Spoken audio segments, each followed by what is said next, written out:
Let's turn to you, Joshua, now. You have been following the region for some time, and as the South Caucasus grapples with multiple geopolitical and unprecedented developments, and by that I mean the Russia-Ukraine war, the tensions in the Middle East, and shifting dynamics in the Euro-Atlantic relations.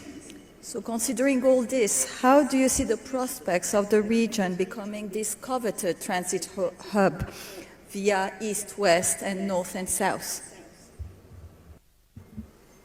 Thank you, Anahit, and thank you to the organizers for inviting me.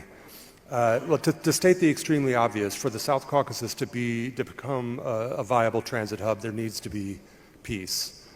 In particular, for the east-west variant of the middle corridor. Without peace, there's not going to be open borders between Armenia and Azerbaijan, between Armenia and Turkey.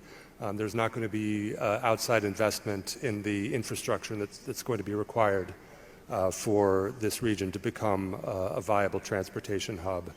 But the flip side of that is that the prospect of the Caucasus becoming this hub of transport can help encourage the signature of the peace agreement. This vision of the Caucasus becoming integrated into the bigger world, not just in terms of infrastructure and trade, but in a broader political sense, can be an incentive to put the conflicts of the past behind and work towards a more cooperative future. Another political question that is standing over this is the relationship now between Georgia and the European Union. I'm sure, as you're all aware, the situation is not very good with relations right now. If this continues or continues to get worse, it's going to be more difficult for the EU to work to bring Georgia into this vision. That in turn will make Georgia less attractive for China, for example, to make the investments that it wants to make. And so this uncertainty is increasing the attractiveness of the Turkey, Armenia, Azerbaijan part of this east-west route, but it's putting some questions and making it more difficult to implement the larger project.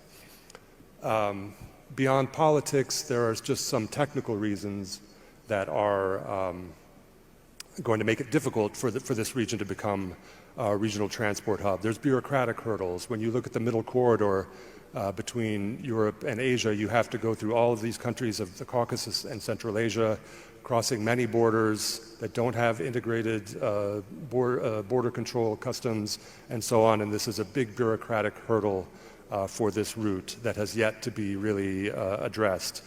There's a sea crossing. You have to cross the Caspian Sea to use this route. There's one port on this side of the Caspian, that's at Baku, which has relatively limited capacity.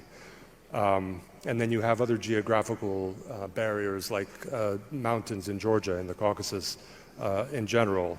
The northern route through Russia does not have any of these obstacles.